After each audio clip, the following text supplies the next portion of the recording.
Bienvenidos, es un gusto estar de nuevo con ustedes. En esta primera entrevista en Razón de Estado, tenemos el privilegio de presentarles a un personaje de talla mundial que es nada menos que el presidente Andrés Pastrana, y lo presentamos rápidamente. Presidente, muchas gracias por darnos un rato. Dionisio, muchas gracias por esta invitación. Usted fue alcalde de Bogotá, fue senador de la República, fue presidente de Colombia de 1998 al 2002. Lo secuestró Pablo Escobar Gaviria, a su suegro lo asesinaron las FARC y también a dos tíos de su señora esposa. Su trayectoria, no solo como político colombiano, sino además como un líder iberoamericano, es fácil encontrarla en toda la literatura y la evidencia que hay, que siguen confirmando que usted es un latinoamericano comprometido con la democracia, con la libertad, con la justicia y con las causas que al final desarrollan países. Presidente Pastrana, en Guatemala estamos viviendo una época muy compleja. Somos un país con un saldo acumulado muy negativo, tenemos élites muy disfuncionales, lo hemos hecho mal, todos, y los resultados son muy malos. El narcotráfico ha provocado un enorme nivel de contaminación a la sociedad y especialmente al Estado. Y la corrupción, básicamente, con estos aliados como el narcotráfico y muy malos políticos, pues han logrado al final eso que se llama la captura del Estado. Cuando usted asumió la presidencia en 1998, en condiciones muy complejas para Colombia, el narcotráfico había logrado contaminar al Estado colombiano, había tenido efectos devastadores para la sociedad, la política estaba muy fracturada, la economía estaba muy golpeada, y usted asume la presidencia en esos momentos complejos y toma una decisión que solo un estadista puede tomar, que es la que lo lleva a lo que finalmente se conoce como el Plan Colombia. Cuéntenos un poco de esas interioridades y qué lo hicieron llegar a incluso asumir sacrificios y responsabilidades enormes para rescatar Colombia en aquel momento. A ver, Dionisio, como usted dice, yo creo que la familia, y sucede en muchas familias centro y latinoamericanas o suramericanas, se ve reflejado lo que ha sido la violencia y lo que ha conllevado la violencia en nuestros países. Como usted dice, mi suegro no fue por la FARC, fue por la delincuencia común. Los tíos de Nora, mi señora, fueron asesinados por la FARC y yo secuestrado por el narcotráfico. Ahí están resumidos todo lo que ha sido la violencia en Colombia. A ver, cuando nosotros llegamos en el año 98, Colombia era un estado fallido, según los americanos. Imagínese usted que el presidente de Colombia, Ernesto Samper Pizano, había sido elegido por el narcotráfico. Yo creo que es el único caso en la historia de América Latina que está clarísimamente comprobado que el narcotráfico financió la campaña de un presidente de Colombia. Y lo peor, usted se imagina que el presidente de Colombia, Ernesto Samper, no tenía visa para los Estados Unidos. Entonces los colombianos éramos unos parias en el mundo por la situación que había dejado Ernesto Samper. Cuando yo llego a la presidencia de la República en el año 98, ganamos la campaña presidencial. Hay un hecho muy importante, y es que el presidente Clinton me recibe a mí como presidente electo, no como presidente ya en ejercicio, que creo que es un caso único en la historia de la Casa Blanca. Y el presidente Clinton me invita a mí en visita de Estado en octubre, 2 meses después de yo posesionar. Y es cuando yo en la campaña había dicho, Dionisio, que Colombia necesitaba, entre comillas, un plan Marshall. Y ese plan Marshall era el Plan Colombia. Y el Plan Colombia partía de la base de 2 principios. El primero y el más importante era decirle a los americanos: ustedes consumen la droga, nosotros la producimos. Ustedes son los países ricos o el país rico y nosotros somos los pobres. Por lo tanto, usted pone plata, pone el dinero y yo también. Pero vamos a trabajar de la mano porque los que estábamos haciendo todo el esfuerzo somos nosotros. ¿Y por qué digo esto? Porque ha pasado en Guatemala seguro como en Colombia. Cuando yo llegaba a los sectores más pobres del país, a las selvas de Colombia, me decía: presidente, ¿y por qué invertimos en el ejército? ¿Y por qué invertimos en armamento? ¿Y por qué invertimos para evitar que la droga llegue a los Estados Unidos en lugar de invertir en vivienda, en educación, en acueducto, en alcantarillado? Y tenían razón. ¿Por qué nosotros estábamos invirtiendo los recursos de los sectores más pobres para evitar que la droga llegara a los Estados Unidos? Entonces es cuando le decimos al presidente Clinton: vamos a hacer un plan en que ustedes aportan y nosotros también. Vamos a trabajar de la mano, y eso fue lo que hicimos con los Estados Unidos. Pero el Plan Colombia tenía, si se puede decir, 4 patas fundamentales. La primera era fortalecer al ejército. No teníamos ejército. Nosotros teníamos 4 helicópteros de combate en 1998. Nosotros, el ejército de Colombia, tenía que ir a las remontadoras de llantas a conseguir esas llantas antiguas para ponerle como suelas a sus botas. No había tiros, no había bombas, no había aviones. Y en 4 años dejamos el ejército más importante de América Latina, que le permitió a Álvaro Uribe continuar con la seguridad democrática. El segundo tema era el fortalecimiento institucional, especialmente ¿qué? La justicia.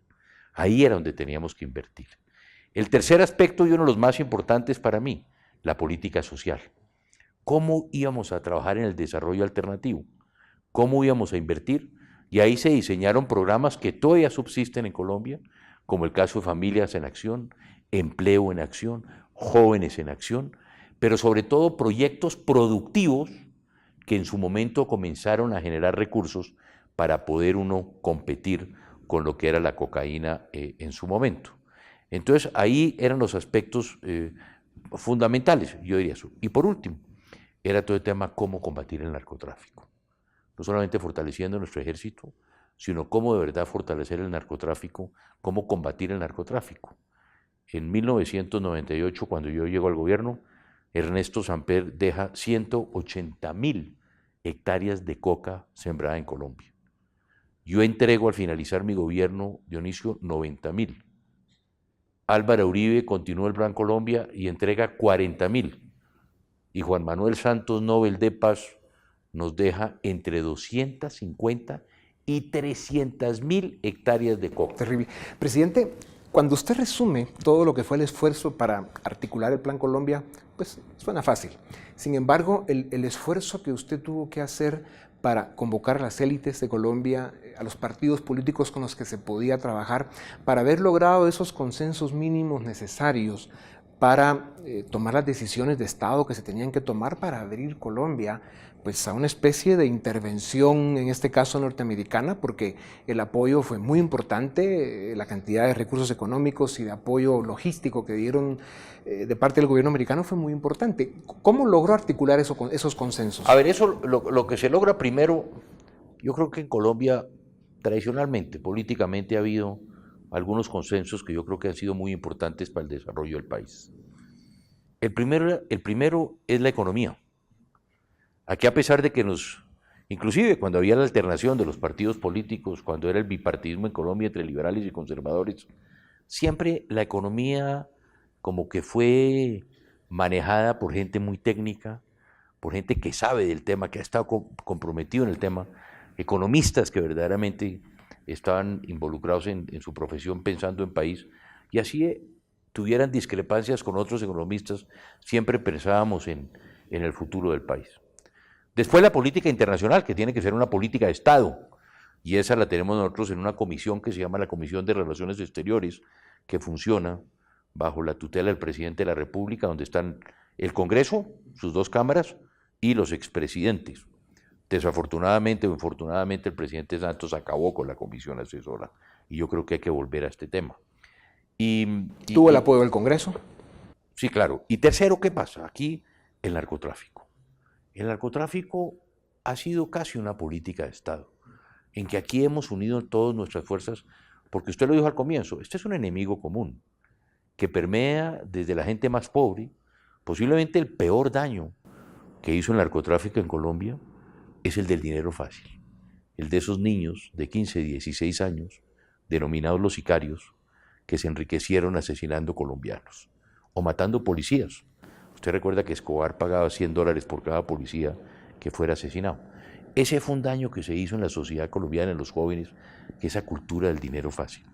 Y al final el narcotráfico permea todo, permea la política, ha permeado la justicia, las fuerzas militares, las fuerzas de policía, en fin, sí, todo. Entonces ahí, si no nos unimos un país entero para combatir el narcotráfico, no lo vamos a lograr.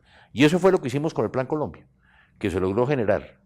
Aquí creamos, en el proceso de paz que iniciamos, el Frente de la Paz contra la Violencia, iniciamos invitando a todos los partidos políticos para que conocieran qué estaba pasando. Siempre se le contaba a todos los expresidentes y al Congreso qué estábamos en la comisión asesora, cómo estábamos avanzando el Plan Colombia, pero también fue en los Estados Unidos, que fue muy interesante.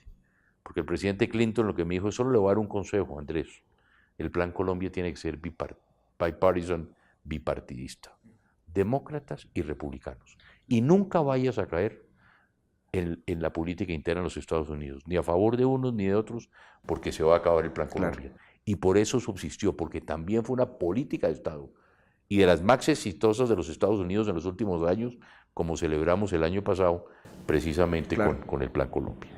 La gran diferencia entre Guatemala y Colombia, si comparamos las vivencias que tenía Colombia en el 98 cuando usted asume la presidencia, a lo que ha venido viviendo Guatemala en los últimos años, es de que Colombia tiene la suerte de que llega a la presidencia un hombre como usted y toma liderazgo y las decisiones que empiezan a rescatar el Estado colombiano. En el caso de Guatemala, lo que venimos teniendo es una serie de gobiernos que son producto de ese sistema de corrupción y crimen organizado, de política oportunista e improvisada, o en el mejor de los casos, cómplices de ese estado de cosas. Y no hemos logrado el que llegue un grupo político al poder que realmente empiece a hacer pues, los milagros que usted logró con el Plan Colombia. Presidente Pastrana, muchas gracias por esta primera parte de nuestro programa. Sin duda alguna, este es un tema que tiene que seguir, y con ustedes volvemos ahora en Razón de Estado para seguir con nuestro programa.